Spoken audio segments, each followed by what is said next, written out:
اللہ اکبر. اس میں اشارہ یہ تھا کہ یہ بتلانا تھا کہ اے میرے حبیب، امت ہے یہ امت کل روز قیامت میں جنتوں میں جب داخل ہوگی، ہر امتی کو ہم حسن یوسف عطا کریں گے. ہر امتی کو حسن یوسف عطا کریں گے. اب وہ حسن یوسف کیسا ہے؟ اے میرے حبیب اپنی آنکھوں سے دیکھ لیے، وہ حسن یوسف جو تیرے ہر امتی کو عطا کیا جائے گا. اب دیکھو یہ ہمارے لیے کتنا بڑا اعزاز ہے. اب دیکھو یہ ہمارے لیے کتنا بڑا اعزاز ہے کہ یوسف علیہ الصلوۃ والسلام جیسا حسن ہر امتی کو ملے گا اور جنت میں داخل ہوگا. اللہ، اس لیے یوسف علیہ الصلوۃ والسلام سے ملاقات ہے.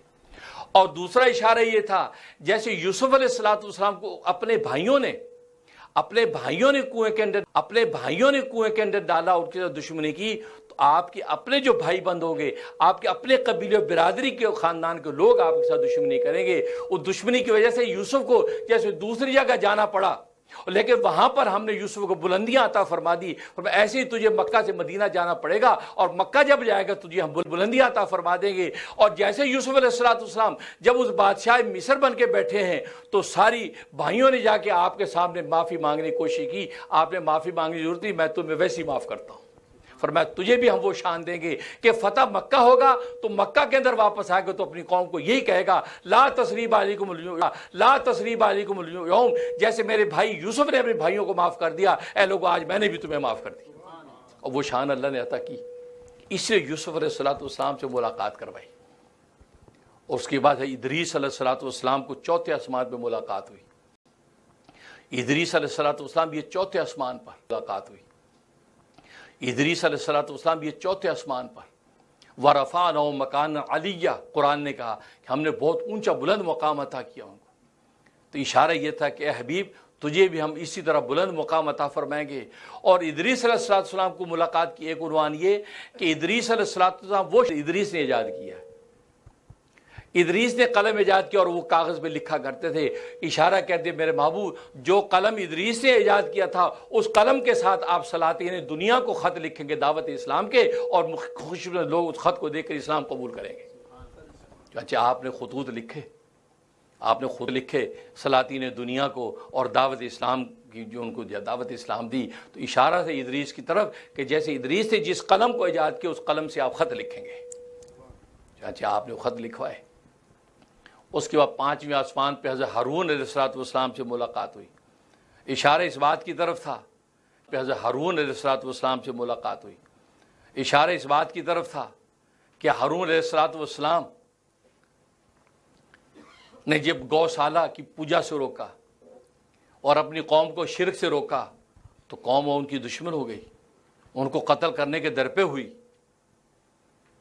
اس نبی کی نسبت آپ کو بھی ملے گی. آپ اس قوم کو شرک سے جب روکیں گے اور 360 بتوں کی پوجا سے جب روکیں گے، یہ قوم آپ کی دشمن ہو جائے گی، آپ کے قتل کے در پہ ہوگی. اور جیسے ہم نے ہارون کو بچا لیا تھا میرے محبوب تجھے بھی اسی طرح ہم بچا لیں گے. چنانچہ وہی ہوا کہ آپ نے جب مجھ کی عبادت کرو تو کیا ہوا، جان کے دشمن ہو گئے. جان کے دشمن ہونے کے نتیجے میں کیا کیا انہوں نے ڈھکوسلے کیے. فرمایا کہ جیسے ہارون کو ہم نے بچایا اور اسے اپنا کلمہ حق بیان کر دیا، ایسے تجھے بھی اللہ ہم یہ شان عطا فرمائیں گے. اس کے بعد چھٹے آسمان پہ حضرت موسیٰ علیہ السلام سے ملاقات ہوئی. اشارہ اسلام نے جس طرح ملک شام کو فتح کیا، پھر ان کے غلام یوشع نے ملک شام کو فتح کیا. موسیٰ علیہ السلام نے جب وہ ان مرتدین کو قتل کیا، وہ ان لوگوں کو قتل کیا جن لوگوں نے گوشالہ کی عبادت کی تھی، پوجا کی تھی، 70,000 آدمی قتل کیے گئے. 70,000. ظاہر ہے کہ جب معافی ہوئی تو معافی کا کیا عنوان اللہ نے قائم کیا؟ اللہ نے اندھیری رات کر دیا، اندھیرا کر دیا، ایسا اندھیرا کر دیا کوئی نظر ہی نہیں آتا تھا. فرمایا کہ ایک دوسرے کو قتل کرو، کیونکہ 3 طرح کے لوگ بنے تھے اس پوجا کے وقت میں. بعض وہ تھے جنہوں روکا تھا بھائی شرک ہے بھائی نہیں کرو، نہیں پوجا کے وقت میں. بعض وہ تھے جنہوں روکا تھا بھائی شرک ہے بھائی نہیں کرو نہیں کرو نہیں کرو. دوسروں نے کہا اور یار کچھ نہیں کرو بھائی، یہ اصل تو یہ خدا ہے، یہیں سے نکلے گا سب کچھ. اور تیسرے وہ تھے ان کا یار ہم تو نیوٹرل رہتے ہیں بھائی، ہم نیوٹرل، نہ ادھر نہ ادھر، وہ سائڈ پہ ہو کے بیٹھ گئے. اللہ کو پہلے والے تو پسند آئے کہ جنہوں روکا، لیکن لوگ رکے نہیں بلکہ ان کو مارنے کے دوڑے. تو فرمایا اللہ نے کہا کہ ان کو تو ایک طرف کر دو، باقی یہ جو 2 ہیں ایک وہ جو نیوٹرل بن کے بیٹھ گئے، اور نیوٹرل کوئی چیز نہیں ہوتی بھائی. نیوٹرل میں گاڑی چلتی ہے، یہ خام خواہ یا ریورس لگاؤ یا فارورڈ لگاؤ، گیئر لگاؤ. نیوٹرل یہ بیوقوف لوگ جی ہم تو نیوٹرل ہے، ہم نہیں. جہاں ایمانیات کے معاملات ہوں وہاں آپ کو بولنا ہے. آپ اپنا حصہ ڈال دیں، کوئی مانے نہ مانے، تو آپ ان بچنے والوں میں، نجات کرنے والوں میں چلے جائیں گے. تو فرمایا یہ نیوٹرل ان بچنے والوں میں، نجات کرنے والوں میں چلے جائیں گے. تو فرمایا یہ نیوٹرل اور یہ جو کر رہے تھے، ان دونوں کو کہو کہ ایک دوسرے کو قتل کریں. اندھیرا کر دیا اور قتل کیا. فرمایا کہ جب تک ہمارا غصہ ٹھنڈا نہیں ہوتا اس وقت تک معافی نہیں ہوگی. اور کتنے آدمی قتل ہوئے؟ 70,000 آدمی. 70,000 70,000 انسان قتل ہوئے، خون کی ندیاں بہہ گئیں. اب اللہ تبارک و تعالی نے بنی اسرائیل کی توبہ قبول کی. فرمایا کہ اشارہ اس بات کی طرف تھا بالکل اسی طریقے سے جیسے ان مرتدین کو قتل کیا اور 70,000 قتل ہوئے تھے، بالکل اسی طریقے سے اے نبی تیرے ساتھ ایک ایسا مارے جائیں. اور یہ 70 مارے گئے، 1,000 کے برابر. تو اشارہ تھا 70 مارے جائیں گے. وہ بڑے بڑے سردار غزوہ بدر میں، کیونکہ بدر کے اندر بھی آپ کے دشمن بن کے آئے تھے، اللہ تبارک و تعالی نے ان کو تہتے کر دیا اور آسمان سے فرشتے آ کے قتل کر گئے. اور 7ویں آسمان پہ جب پہنچے، فرشتے آ کے قتل کر گئے. اور 7ویں آسمان پہ جب پہنچے ہیں، حضرت ابراہیم علیہ السلام سے ملاقات ہوئی. ظاہر کہ ابراہیم علیہ السلام تو وہ شخصیت ہے جن کی آپ دعائیں ہیں. اللہ سے دعا کی تھی کہ اللہ ایک ایسا نبی مبعوث کر دے کہ جو وہ ان کو تیرے آیات کی تعلیم دے، ان کو تیرے آیات کی تعلیم دے، تربیت کرے. تو ابراہیم علیہ السلام آپ کے جد امجد ہیں، ان کی دعا کا نتیجہ کہ اللہ تبارک و تعالی نے آپ کو مبعوث فرمایا. تو ابراہیم علیہ السلام سے ملاقات ہوئی. یہ 7 ملاقاتیں 7 آسمان، اور پھر آگے سدرۃ منتہا، مقام شریف و کلام، یہاں تک اللہ نے تحفہ کیا دیا. یہ اتنی بڑی رات ہے اور آپ کو یہ رات سمجھ نہیں آتی کہ یار معراج کی رات چھوڑو یار، وہاں ہے پتہ نہیں کون سی ہے. اللہ یہ وہ رات ہے جس شب و روز 5 وقتہ نمازیں تم پڑھتے ہو، سجدے کرتے ہو، اور نماز کو نجات کا ذریعہ سمجھتے ہو کہ نماز کے بغیر کچھ بھی نہیں. وہ نماز اسی نماز ملی ہے اور آپ اس رات کے بارے میں اس کو ڈھونڈنے کی زحمت نہیں کرتی. یا یہ کون سی مبارک رات تھی جس میں ہمیں نماز کا انعام ملا، جس نماز پر اللہ نے ساری کی ساری ایمانیات کی بنیاد رکھی. یار کیسی مبارک رات. آج دنیا میں کسی خاص موقع پہ، کسی خاص دن میں آپ کو کوئی انعام مل جائے تو وہ جس رات میں اللہ نے یہ نماز نازل کی، عطا کی ہے، نماز کو تحفہ دیا ہے.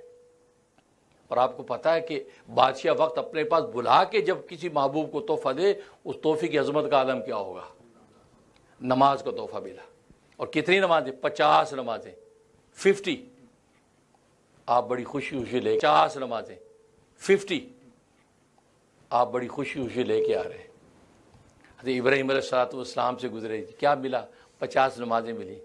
ماشاءاللہ بہت اچھا، دعا دے دی، چلے گئے. نیچے 6ٹھے آسمان پہ حضرت موسیٰ علیہ السلام، یہ کیا ملا؟ 50 نمازیں ملی.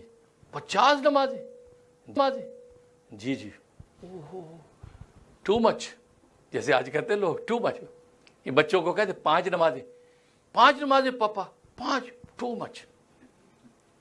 وہ کہتے بہت زیادہ ہے 50. بھائی میری امت کو 3 ملی تھیں، اس میں ڈنڈیاں مارتے رہے، اور آپ کی امت تو میری امت سے بہت کمزور. یہ نبی پاک نے فرمایا کیا کروں؟ کہا واپس جائیے، تخفیف کی درخواست کیجیے کہ رب کریم کم کیجیے، تخفیف کی درخواست کر. اچھا چلے گئے. اللہ نے 5 کم کر دی، 45 ہو گئی. واپس آ گئے. ہاں جی یہ 5 معاف ہو گئی. آپ تو خوش تھے کہ 5 معاف ہو گئی، آپ تو خوش تھے کہ 5 معاف ہو گئی. حضرت موسیٰ نہیں ہو 45 ہو 45 ہو ٹو مچ. دوبارہ جائیے. 9 دفعہ گئے، 9 ٹائم، 9 5 45. تو 9 حاضریوں میں 45 معاف ہوئیں، 5 رہ گئی. اب جب 5 رہ گئی تو موسیٰ علیہ السلام فرمایا کہ یہ 5 بھی زیادہ ہے، میرا خیال آپ پھر جائیے. موسیٰ علیہ السلام فرمایا کہ یہ 5 بھی زیادہ ہے، میرا خیال آپ پھر جائیے. نظر ثانی کروائی، کوئی 1 آدھ ہو جائے بس کافی ہے. جیسے آج بھی ہمارے جیسے ڈنڈیاں مار کے 1 آدھ ہی پڑھتے ہیں، بڑا زور لگا، عشاء پڑھ لی، بڑے خوش ہو گئے، سارا دن پورا ہو گیا. یا فجر پڑھ لی، اس کے بعد غائب ہو گئے. تو 1 آدھ مل جائے بہت زیادہ ہے. مجھے اب شرم آتی ہے، اللہ نے 45 معاف کر دی یار، بار بار مجھے شرم آتی ہے، میں نہیں جاتا. یہ بات کہی. اور ایک روایت میں آتا ہے کہ آپ کے دل میں یہ بات آئی کہ ہر حاضری پہ اللہ 5 مائنس کر رہے ہیں، ٹوٹل 5 رہ گئی. ہو سکتا ہے جب میں جاؤں اللہ یہ 5 معاف کر دیں تو میں تحفہ کیا لے کر جاؤں گا؟ کیونکہ اللہ کا اسلوب 5 کو مائنس کرنے کا آ رہا ہے، تو 5 تو رہ گئی ٹوٹل. تو اللہ یہ نہ ہو کہ 5 بھی ختم کر دے تو تحفہ کیا ملا مجھے؟ آپ نے کہا نہیں مجھے شرم آتی ہے، بس میں یہی کافی ہے، اللہ سے کفایت کی دعا کرتا ہوں. یہ کہہ کے چلے ہیں، آواز آئی، اللہ سے کفایت کی دعا کرتا ہوں. یہ کہہ کے چلے ہیں، آواز آئی، اللہ کی آواز، لا یبدل القول لدی، اے میرے حبیب ہم جو فیصلہ کرتے وہ بدلتا نہیں ہے. ہم نے تجھ پر 50 نمازیں فرض کر دی تھی، ہم نے یہ فیصلہ 50 کا کر دیا تھا، لیکن تیری تخفیف کی درخواست سے 5 معاف کر دی اور ٹوٹل لیکن تیری تخفیف کی درخواست سے 5 معاف کر دی اور ٹوٹل 5 کر دیے ہیں. لیکن میری کبریائی کی قسم ہے تیری امت 5 نمازیں ادا کرے گی لیکن نامہ اعمال میں 50 کا ثواب لکھیں گے. کمال کر دیا، کیونکہ ہم نے 50 کہہ دیا تو 50 کہہ دیا. یہ 5 کی گویا کہ تاس کی ہم نے اس کے اندر بھر دی ہے، کیونکہ ہم اپنے فیصلے بدلتے نہیں ہیں. تیرے امت ہی 5 پڑھے گا، ہم 50 کا ثواب دیں گے. اب بتاؤ یہ اللہ کی عنایت نہیں؟ اب یہاں ایک سوال پیدا ہوا کہ یار یہ مشورہ جو حضرت موسیٰ نے دیا حضرت ابراہیم نے کیوں نہیں دیا؟ پہلے تو وہ تھے نا، وہ جد امجد تھے، تو ہے اللہ کا خلیل اور ایک ہے اللہ کا کلیم. ٹھیک، خلیل کے اندر خلت، محبت، دوستی ہوتی ہے اور دوست پہ قربان ہوتا ہے. جب دوست نے یہ سوچا کہ 50 نمازیں ہیں، وہ تو خلیل تھے لہذا مقام خلت پر فائز تھے، انہوں نے اپنے محبوب کے فیصلے پر ہاں کر دی، سر جھکا لیا کہ جیسا میرا دوست چاہے کچھ نہیں بولے. لیکن جب کلیم کے پاس ہے، کلیم کا کام ہی بولنا ہے، جب انہوں نے کہا ہے اور بولنے والا جو دوست اس سے بے تکلفی ہوتی ہے، ایک ناز ہوتا ہے، تو موسیٰ علیہ السلام کلیم بولنے والے تھے، وہ بول پڑے کہ نہیں 50 زیادہ کم کراؤ. اس لیے فرمایا کہ کلیم بول پڑے کیونکہ کلیم بولنے والا ہے. اس لیے فرمایا کہ کلیم بول پڑے کیونکہ کلیم بولنے والا ہے، اور وہ خلیل دوست ہے اور دوست کے منشا پہ قربان ہوتا ہے. انہوں نے کہا ٹھیک ہے میرے محبوب نے 50 کی تو لے جاؤ. اس لیے ابراہیم نہیں بولے، ورنہ یہ بات تو ابراہیم کے دل میں بھی ہوگی. یہ تحفہ ہمیں اس رات میں ملا ہے. اور دوسرا تحفہ کیا ملا؟ یہ آخری آیات، آمن الرسول بما انزل، سورہ بقرہ کی آخری آیات یہ اس رات کے اندر ملی ہیں. اور یہ آیات بڑی زبردست ہے. خود سوچے اس رات میں اللہ نے یہ آیت تحفہ دی ہیں، اس میں کتنا بڑا راز ہوگا. سارے وظیفے بھول جاؤ، اسی آیت کو آپ کم از کم 41 دفعہ پڑھنے کا اہتمام کریں. 41 ٹائم 41 دفعہ اس آیت کو پڑھ لیا کرو، یہ سورہ آمن الرسول کو آخر تک، آپ کی زندگی کے سارے مقاصد حل ہو جائیں گے. اس میں اتنے راز ہیں، اس رازوں پہ گفتگو کریں تو گھنٹوں لگ جائیں، کریں گے کبھی. لیکن یہ اس رازوں پہ گفتگو کریں تو گھنٹوں لگ جائیں، کریں گے کبھی. لیکن یہ وہ اس لیے یہ اس رات میں یہ ملا تحفہ. بس یہی پڑھ لیا کرو، آپ بیڑا پار. آپ 41 ٹائم کچھ بھی نہیں لگے، 10 منٹ نہیں لگتے، جو چاہو کہ عطا کیا جائے گا. اور تیسرا انعام یہ ملا کہ اے میرے حبیب تیری امت میں کوئی شخص پہ شرک کرے گناہ کبیرہ ہم معاف کر دیں گے. یہ 3 انعام ملے. شرک نہ کرے، گناہ کبیرہ ہم معاف کر دیں گے، اور 5 وقت کی نماز ادا کرے، اور یہ آمن رسول کے اندر جو راز ان رازوں کو پالے، فرمایا کہ دنیا آخرت اس کے ہاتھوں میں ہوگی. یہ وہ معجزہ ہے جس کو اللہ نے کتنی شان و شوکت کے ساتھ بیان کیا ہے. اللہ تبارک و تعالی نے آپ کو اسراء و معراج کی شان عطا فرمائی. اللہ سے دعا ہے کہ اللہ تبارک و تعالی عمل کرنے کی توفیق عطا فرمائے، اور رجب کے اس مہینے میں جو تحفہ ملا ہے اس کی قدردانی کی توفیق عطا فرمائے. کیونکہ نماز جیسا تحفہ کوئی تحفہ نہیں ہے، اور حقیقی عبادت ہے ہی نماز، ورنہ باقی عبادتیں تو مشروط ہیں. روزہ اور حقیقی عبادت ہے ہی نماز، ورنہ باقی عبادتیں تو مشروط ہیں. روزہ بیمار بوڑھے فرتوت کو معاف ہو گیا، زکوٰۃ غریبوں پہ ہے نہیں، حج غریبوں پہ ہے نہیں. عبادت کون سی رہ گئی؟ ایک ہی عبادت رہ گئی نماز کی، جو غریب پر بھی ہے، امیر پر بھی ہے، بیمار پر بھی ہے، صحت مند پر بھی ہے، بوڑھے پہ بھی ہے، جوان پہ بھی ہے. ہر ایک جسے نماز کو اختیار کر لیا تو حدیث میں فرما دیا الصلاۃ معراج المومن، اے میرے مومن بندو میں تو فزیکلی اس رات میں معراج کر کے آیا جسم و جان کے ساتھ. اگر تم یہی معراج حاصل کرنا چاہتے ہو تو نماز میں کھڑے ہو جاؤ، اللہ تبارک و تعالی روحانی طور پہ یہی معراج تمہیں عطا کر دیں گے. کیونکہ اس رات میں یہ نماز ملی ہے، کی توفیق عطا فرمائے. وآخر دعوانا الحمدللہ.